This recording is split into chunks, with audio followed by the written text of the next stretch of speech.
ಉಚ್ಚಾಟನೆಯಾದಂಥ ಶಾಸಕ ಬಸನಗೌಡ ಪಾಟೀಲ್ ಯತ್ನಾಳ್ ಬಿಜೆಪಿಗೆ ಬೇಡವಾದರು. ಡಿಮ್ಯಾಂಡ್ ಮಾತ್ರ ಕಮ್ಮಿ ಆಗಿಲ್ಲ. ಹೋದಲ್ಲಿ ಬಂದಲ್ಲಿ ಹಿಂದುತ್ವವಾದಿಗಳ ಕಾರ್ಯಕ್ರಮಕ್ಕೆ ಮಿಸ್ ಇಲ್ಲದೆ ಯತ್ನಾಳ್ಗೆ ಇನ್ವಿಟೇಷನ್ ಹೋಗ್ತಾ ಇದೆ. ಇವರ ವ್ಯಂಗ್ಯ ಭರಿತ ಹಾಗೂ ಪ್ರಕಾರ ಹಿಂದುತ್ವವಾದಿ ಭಾಷಣಗಳಿಗೆ ಡಿಮ್ಯಾಂಡ್ ಅಪೋ ಡಿಮ್ಯಾಂಡು. ಇದನ್ನು ನೋಡಿದ್ರೆ ಮುಂದೊಂದು ದಿನ ಯತ್ನಾಳ್ ಅವರು ಹಿಂದುತ್ವ ನಾಯಕನ ವರ್ಚಸ್ಸೇ ಬಿಜೆಪಿಗೆ ಮರಳೋದಕ್ಕೆ ವೇದಿಕೆ ಆಗಿಬಿಡಬಹುದಾ? ಇಂಥದ್ದೊಂದು ಕುತೂಹಲ ಅನೇಕರ ಮನಸ್ಸಲ್ಲಿದೆ. ಒಂದು ವರದಿ ಇದೆ, ನೋಡ್ಕೊಂಡ್ಬನ್ನಿ. ಬಿಜೆಪಿಗೆ ಬೇಡ, ಹಿಂದೂವಾದಿಗಳಿಗೆ ಬೇಕು.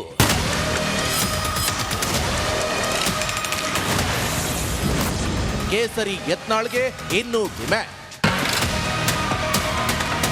ಬಿಜೆಪಿ ಫೈರ್ ಬ್ರ್ಯಾಂಡ್ ಶಾಸಕ ಬಸನಗೌಡ ಪಾಟೀಲ್ ಯತ್ನಾಳ್ರನ್ನ ಪಕ್ಷದಿಂದ ಹೊರಹಾಕಿ ತಿಂಗಳು ಕಳೆದಿದೆ.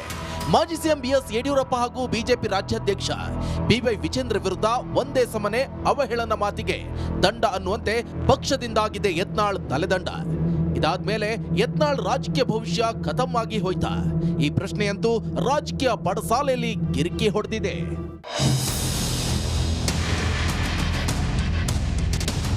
ಆದ್ರೆ ಸದ್ಯದ ಸ್ಥಿತಿ ನೋಡಿದ್ರೆ ಪಕ್ಷದಿಂದ ದೂರವಾದ್ರು ಯತ್ನಾಳ್ ಈಗ ಇನ್ನೊಂದು ಲೆಕ್ಕದಲ್ಲಿ ದಿನೇ ದಿನೇ ಮೇಲೇಳುತ್ತಿದ್ದಾರೆ. ಪಾಪ್ಯುಲಾರಿಟಿ ಗ್ರಾಫ್ ನಿರಂತರ ಅಪ್. ಇದಕ್ಕೆ ಕಾರಣ ಯತ್ನಾಳ್ ಈಗ ಹೊರಹೊಮ್ಮುತ್ತಿರೋದು ಅಗ್ರ ಹಿಂದೂ ಲೀಡರ್ ಆಗಿ, ಹಿಂದುತ್ವ ಪ್ರಬಲ ಪ್ರತಿಪಾದಕರಾಗಿ, ಅರ್ಥಾತ್ ಅಗ್ರ ಕೇಸರಿ ಫೈರ್ ಬ್ರ್ಯಾಂಡ್ ಆಗಿ.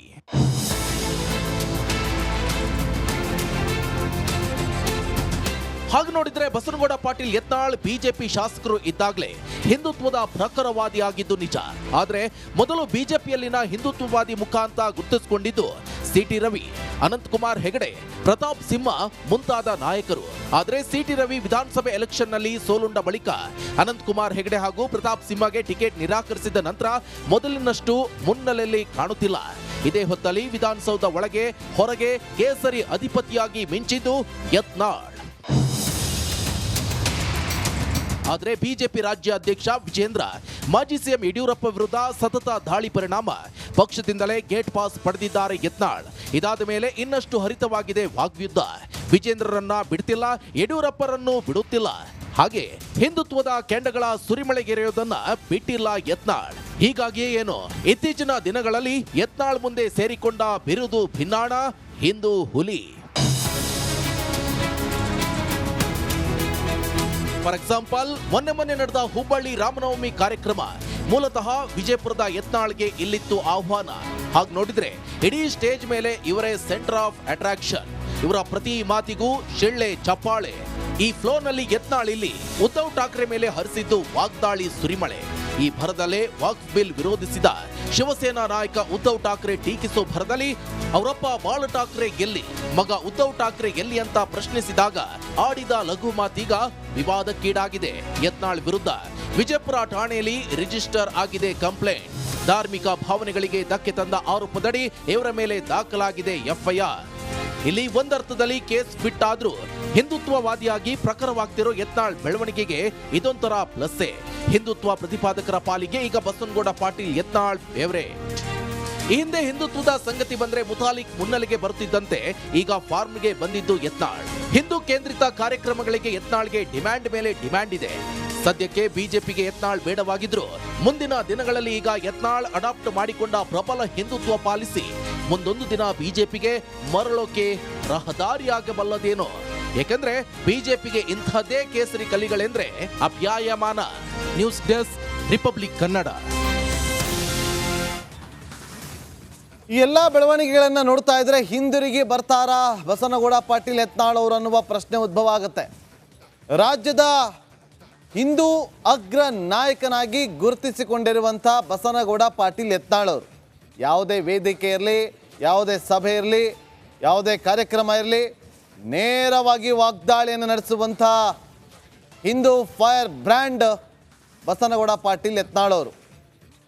ಇವತ್ತು ನಿನ್ನೆಯಿಂದ ಅಬ್ಬರಿಸಿರೋದಲ್ಲ, ಮೊದಲಿನಿಂದಲೂ ಕೂಡ ಅವರು ಅಬ್ಬರಿಸ್ಕೊಂಡೇ ಬಂದಿದ್ದಾರೆ. ಕೇಸರಿ ಫೈರ್ ಬ್ರ್ಯಾಂಡ್ ಆಗಿ ಅವರು ಮಿಂಚಿರೋದು ಇವತ್ತು ನಿನ್ನೆಯಿಂದಲ್ಲ, ಬಹಳ ವರ್ಷಗಳಿಂದ. ಉಚ್ಚಾಟನೆ ಆಗೋದೆ ಅಂತೇಳಿ ಅವರೇನು ಸುಮ್ಮನೆ ಕೂತಿಲ್ಲ, ಓಡಾಡ್ಕೊಂಡಿದ್ದಾರೆ. ರಾಜ್ಯಾದ್ಯಂತ ಒಂದಷ್ಟು ಪ್ರವಾಸವನ್ನು ಮಾಡೋದಕ್ಕೂ ಕೂಡ ಮುಂದಾಗಿದ್ದಾರೆ. ಅವರು ಸುಮ್ಮನೆ ಕೂತ್ಕೊಂಡ್ರು ಕೂಡ ಅವ್ರಿಗೆ ಡಿಮ್ಯಾಂಡ್ ಜಾಸ್ತಿ ಆಗಿದೆ. ಎಲ್ಲ ಕಡೆಯಿಂದ ಡಿಮ್ಯಾಂಡ್ ಜಾಸ್ತಿ ಆಗಿದೆ. ನೋಡಿ, ಮೊನ್ನೆ ಜನಾಕ್ರೋಶ ಯಾತ್ರೆ ನಡೀತಾ ಇತ್ತು ಹಾಸನದಲ್ಲಿ. ಆ ಸಂದರ್ಭದಲ್ಲಿ ವಿಜೇಂದ್ರ ಅವರು, ಪ್ರೀತಮ್ ಗೌಡ ಅವರು, CT ರವಿ ಅವರು, BJPಯ ಎಲ್ಲ ನಾಯಕರು ನಡ್ಕೊಂಡು ಬರ್ತಾ ಇರ್ತಾರೆ ಜನಾಕ್ರೋಶ ಯಾತ್ರೆಯಲ್ಲಿ. ಆಗ ಬಂದು ಯಾರೊಬ್ಬ ತೋರಿಸ್ತಾ ಇರ್ತಾನೆ ಯತ್ನಾಳ್ ಅವರ ಫೋಟೋವನ್ನು. ಆ ರೀತಿಯಾಗಿ ಯತ್ನಾಳ್ ಅವರಿಗೆ ಡಿಮ್ಯಾಂಡ್ ಇನ್ನೂ ಇದೆ, ಮುಂದೆ ಇನ್ನೂ ಕೂಡ ಹೆಚ್ಚಾಗುತ್ತೆ ಅಂತ ಕೂಡ ಹೇಳಲಾಗ್ತಾ ಇದೆ. ಯಾವುದೇ ಒಂದು ಹಿಂದೂ ಕಾರ್ಯಕ್ರಮ ನಡೆದ್ರೆ ಅಲ್ಲಿ ಏನಾದರೂ ವಿಶೇಷವಾಗಿ ಯಾರಾದರೂ ಆಕರ್ಷಣೀಯ ವ್ಯಕ್ತಿ ಇರ್ತಾರೆ ಅಂತಂದರೆ ಅದು ಬಸವನಗೌಡ ಪಾಟೀಲ್ ಯತ್ನಾಳ್ ಅವರು. ಜನಮನವನ್ನು ಸೆಳೆಯುವಂಥ ಯತ್ನಾಳ್ ಅವರ ಮಾತುಗಳು ಹಿಂದೂ ಕಟ್ಟರ್ ವಾದಿಗಳಿಗೆ ಯತ್ನಾಳ್ ಬಲುಪ್ರಿಯರಾಗಿದ್ದಾರೆ. ಪ್ರಮೋದ್ ಮುತಾಲಿಕ್ ಅವರನ್ನು ಕೂಡ ಮೀರಿಸುವಂಥ ರೀತಿಯಲ್ಲಿ ಹರಿತವಾಗಿ ತಮ್ಮ ಭಾಷಣದಲ್ಲಿ ಬಾಣಗಳನ್ನು ಬಿಡ್ತಾ ಹೋಗ್ತಾರೆ. ಇದು ಒಂದು ಅರ್ಥದಲ್ಲಿ ಯತ್ನಾಳ್ ಅವರಿಗೆ ದೊಡ್ಡದಾದಂಥ ಪ್ಲಸ್ ಪಾಯಿಂಟ್. ಹಿಂದೂ ನಾಯಕ ಅಂತ ವರ್ಚಸ್ಸು ವೃದ್ಧಿಯನ್ನು ಮಾಡಿಕೊಂಡಿದ್ದಾರೆ. ಇದಾದರೆ ಮುಂದಿನ ದಿನಗಳಲ್ಲಿ ಇದು ವರಿಷ್ಠರ ಗಮನಕ್ಕೆ ಬಂದರೂ ಯಾವುದೇ ಅನುಮಾನ ಇಲ್ಲ. BJPಗೆ ಮರಳಕ್ಕೆ ಹಿಂದುತ್ವದ ವೇದಿಕೆನೇ ಕಾರಣವಾಗೋದ್ರಲ್ಲಿ ಯಾವುದೇ ಅನುಮಾನ ಇಲ್ಲ. ಮತ್ತೊಂದು ಕಡೆ ಯತ್ನಾಳ್ ಅವ್ರಿಗೆ ಒಂದು ಆಡಿಯೋ ಬೆದರಿಕೆ ಕೂಡ ಬಂದಿದೆ ಅಂತೆ. ಫೈರ್ ಬ್ರ್ಯಾಂಡ್ಗೆ ಭಾಷಣದ ಬಗ್ಗೆ ಆಕ್ಷೇಪಗಳು ಕೂಡ ವ್ಯಕ್ತವಾಗ್ತಾ ಇದೆಯಂತೆ. ಇಬ್ಬರ ಸಂಭಾಷಣೆ ಆಡಿಯೋ ಈಗ ದೊಡ್ಡ ಮಟ್ಟದಲ್ಲಿ ಸಂಚಲನವನ್ನು ಸೃಷ್ಟಿ ಮಾಡಿದೆ. ಇಂಥ ಘಟನೆಗಳಿಂದ ಯತ್ನಾಳ್ ಅವ್ರಿಗೆ ಜನಪ್ರಿಯತೆ ಕಡಿಮೆ ಆಗುತ್ತೆ ಅಂತ ಅನ್ಕೋಬೋದು. ನೋ, ಜಾಸ್ತಿ ಆಗುತ್ತೆ. ಇನ್ನು ಹಿಂದೂ ಐಕಾನ್ ಆಗಿ ಬೆಳೀತಾ ಇರುವಂಥ ಯತ್ನಾಳ್ ಅವರು ಈ ವೇದಿಕೆಗಳೇ ಅವರನ್ನು ವಾಪಸ್ BJPಗೆ ಕರೆತರುವಂಥ ಸಾಧ್ಯತೆಗಳು ಇದೆ ಅಂತೇಳಿ ಕೆಲ ವಿಶ್ಲೇಷಕರು ಹೇಳ್ತಾ ಇದ್ದಾರೆ. ನೋಡೋಣ ಏನಾಗುತ್ತೆ ಅಂತೇಳಿ ಮುಂದಿನ ದಿನದಲ್ಲಿ. ಯಾಕಂದರೆ ಈಗ ಚುನಾವಣೆ ಅಂತ ಏನೂ ಇಲ್ಲ. BJP ವರಿಷ್ಠರಿಗೆ ಕರ್ನಾಟಕದಲ್ಲಿ ಅದರಲ್ಲೂ ಅಂಥ 3 ವರ್ಷ ಟೈಮ್ ಇರೋದ್ರಿಂದ ಇನ್ನೂ ಟೈಮ್ ಇದೆ, ನೋಡೋಣ ಅನ್ನುವ ಮನಸ್ಥಿತಿಯಲ್ಲಿದ್ದಾರೆ. ಇವತ್ತು ಪಕ್ಕದ ರಾಜ್ಯದ ತಮಿಳುನಾಡಲ್ಲಿ ಬಿರುಸಿನ ಕಾರ್ಯಾಚರಣೆಗಳು ಆರಂಭ ಆಗಿದೆ. ಚಟುವಟಿಕೆಗಳು ಕೂಡ ಬಿರುಸಿನಿಂದ ಸಾಗ್ತಾ ಇದೆ. ಅಲ್ಲಿನ ರಾಜ್ಯಾಧ್ಯಕ್ಷರು ಬದಲಾಗಿದ್ದಾರೆ. ಅಲ್ಲಿನ ತಮಿಳುನಾಡಿನಲ್ಲಿ ಮುಂಬರುವಂಥ ಚುನಾವಣೆಯಲ್ಲಿ ಗೆಲ್ಲೋದಕ್ಕೆ ಏನೆಲ್ಲ ಪ್ಲಾನ್ಗಳನ್ನು ಮಾಡಬೇಕು ಮಾಡಿದ್ದಾರೆ. ಅದೇ ರೀತಿಯಾಗಿ 2028ರಲ್ಲಿ ಚುನಾವಣೆ ನಡೆಯುತ್ತೆ ರಾಜ್ಯದಲ್ಲಿ. ಇನ್ನೂ 3 ವರ್ಷ ಕಾಲ ಸಮಯ ಇರೋದ್ರಿಂದ BJP ಜಾಸ್ತಿ ತಲೆ ಕೆಡಿಸಿಕೊಳ್ಳೋದಕ್ಕೆ ಹೋಗೋದಿಲ್ಲ ವರಿಷ್ಠರು. ನೋಡೋಣ ಏನಾಗುತ್ತೆ ಅಂತೇಳಿ.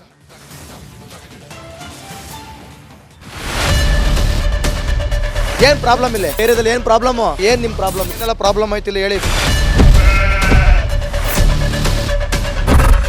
ಏನ್ರಿ ನಿಮ್ ಪ್ರಾಬ್ಲಮ್? ಏನ್ ನಿಮ್ ಪ್ರಾಬ್ಲಮ್ ಅಂತ ಹೇಳಿ. ಯಾರಪ್ಪ ನಗರಕ್ಕೆ? ಗಾಂಧಿನಗರ, ದಾಸರಹಳ್ಳಿ, ರಾಜರಾಜೇಶ್ವರಿ ನಗರ, ಚಾಮರಾಜಪೇಟೆ, ಹುಬ್ಬಳ್ಳಿ, ಚೆನ್ನಮ್ಮ ವೃತ್ತದ ಮೈಸೂರಿಗೆ ಬಂದಿರೋದು. ಬ್ಯಾಡಗಿ ತಾಲೂಕಿಗೆ ನಾವು ಬಂದಿವ್ರಿ. ಸರ್ ಹೇಳಿ ಸರ್, ಏನ್ ಪ್ರಾಬ್ಲಮ್? ನಿಮ್ MLA ಹೆಂಗೆ? ಏನೆಲ್ಲ ಸಮಸ್ಯೆಗಳು? ಏನ್ ಕಥೆ ಇಲ್ಲಿ ಬಂತ? ಯಾಯಪ್ಪ ಯಾವತ್ತೂ ಬಂದಿಲ್ಲ. 2 ಮಂತ್ಸಿಂದ ನೀರಿಲ್ಲ. ಟ್ಯಾಂಕರ್ ಬರ್ಬೇಕಾದ್ರೆ ರೋಡ್ ಸರಿ ಇಲ್ಲ ಅಂತ ಯಾರ ಹತ್ರ ಹೋಗಿ ಹೇಳೋದಕ್ಕೆ ನಮ್ಗೆ ಯಾರು ಇಲ್ಲ. ಇಲ್ಲಿ ಕಿತ್ತೋದ್ರೆ ಏನ್ ಹಾಳಾಗೋದ್ರು ಇದು ಯಾರು ನೋಡರೇ ಗತಿ ಇಲ್ಲ. ನಾವಿದ್ದೀವಿ ಅಂತಾರೆ. ಇವಾಗ ಯಾರು MLA ಮಗ ಒಂದ್ ದಿವಸನೂ ಬಂದಿಲ್ಲ. ಫುಲ್ ಸ್ಟ್ಯಾಂಡರ್ಡ್ ಲಕ್ಸುರಿಯಸ್ ಬೆಡ್ರೂಮ್ ಐತ್ರಿ ಅದು. Taj West End tradition blue. Meeting ಇಲ್ಲಿ ಮಾಡ್ರಿ. ಇಷ್ಟು ವರ್ಷ ಆಯ್ತು, ಇದಕ್ಕೆಲ್ಲ ಯಾರು ಸರ್ ಜವಾಬ್ದಾರಿ? 2,000 ರೂಪಾಯಿ ಬ್ಯಾಂಕ್ಗೆ ಹೋಗ್ತೀನಿ ಬರ್ತಾ ಇದ್ದೀನಿ.